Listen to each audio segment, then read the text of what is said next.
out here and just came out here and got out here. And so we're all out here. We all work for ourselves. We all work together. We're going to have a great time over the next couple days. But none of us, not a single one of us, had to check our bank account, had to check our schedule, had to ask our boss for time out, for time off of work to come out here, or any of that stuff. We just did it. That's freedom.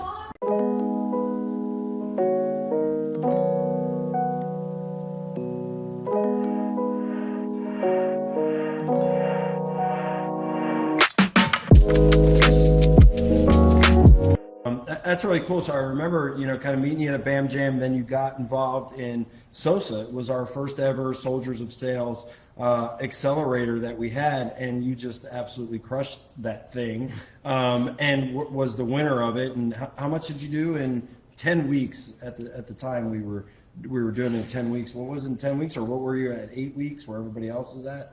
In the 8 weeks, I think I did like 129 or something, yeah. and I can't remember what the 12 was, but it was... Yeah, incredible, right? And I remember calling, calling Josh, like, I can't believe this guy built a 6-figure business in in less than a couple months here, in this program. And he's like, that's incredible, man. Like, I'm like, dude, like, we got to meet this guy. That's so normal. Yeah. You're like, what am I supposed to be doing? They're like, I'm just doing what you guys told me to do. And that's the thing about Simon, like, whatever you tell him to do, like, the guy just does it, right? Like, there's a success clue for you right there. When people, that have done what you've done tell you what to do, you just do it. Like, it's amazing how it just happens for you too. And so I remember, and I was like, we thought that was incredible. It was our first time doing it. It was kind of still like a little beta group. And I remember, and I was like, you know what? We're meeting together. Our internal BAM team is meeting together. And I'm like, you know what? Simon won the Soldiers of Sales Accelerator, and like let's give them something. Let's bring them out here, and let's bring them out, and let's bring them part of our team meeting that we're going to have. And we had an extra space and everything else because one of our guys couldn't make it and stuff. So we brought them out. I remember just texting him like a message, say, hey man, can you be in Colorado Springs next week? We got, room, a place, everything's taken care of. Just get your ticket and get out there. And he, without question, he was like, I'm there, right? And just made it happen.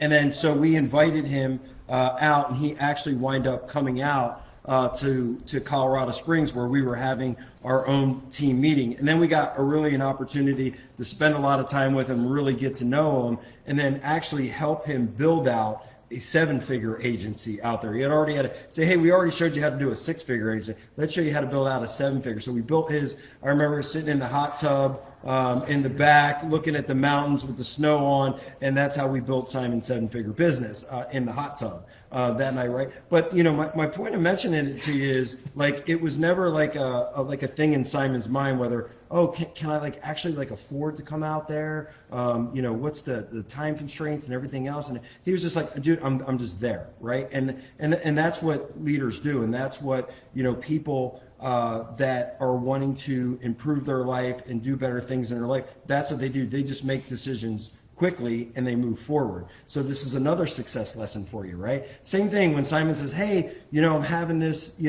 thing out, I want to do something small, out here in San Diego for my birthday. I'd love to, invite you. And it wasn't like, oh yeah, Simon, let me check my bank account. Let me check my schedule. Let me make sure that all the stars are aligned, and then I'll let you know if I come. I was like, no, dude, we're coming.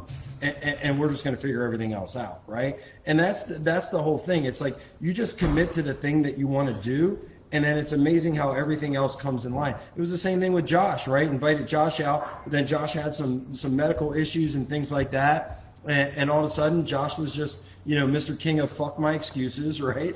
And just made it out here and just came out here and got out here. And so we're all out here. We all work for ourselves. We all work together. We're going to have a great time over the next couple days. But none of us, not a single one of us, had to check our bank account, had to check our schedule, had to ask our boss for time out, for time off of work to come out here, or any of that stuff. We just did it. That's freedom. right? And that's what I think everybody on here is listening to. And I think that's what everybody on here gets into that group. Like, you want that freedom. You want that ability to do whatever it is that you want to do, right? And that's what we're able to do. And it's not that we're all millionaires and, you know, you don't see fucking fake Ferraris out here. You know, you don't see supermodels by the pool. Like, we're not about that. Well, we do. Hold up. Supermodel. Not paid supermodels, right? Hey, here's the thing I always tell you about good salespeople. Okay, just look at their wives. Okay, yeah. So if you call yourself a good salesperson, I don't care whatever you say. I want to see your wife. Look at Josh's wife. Look at Simon's wife. Look at your wife. Look at my wife. Right? There's some good salespeople right there. Okay? So that's sales tip number 1.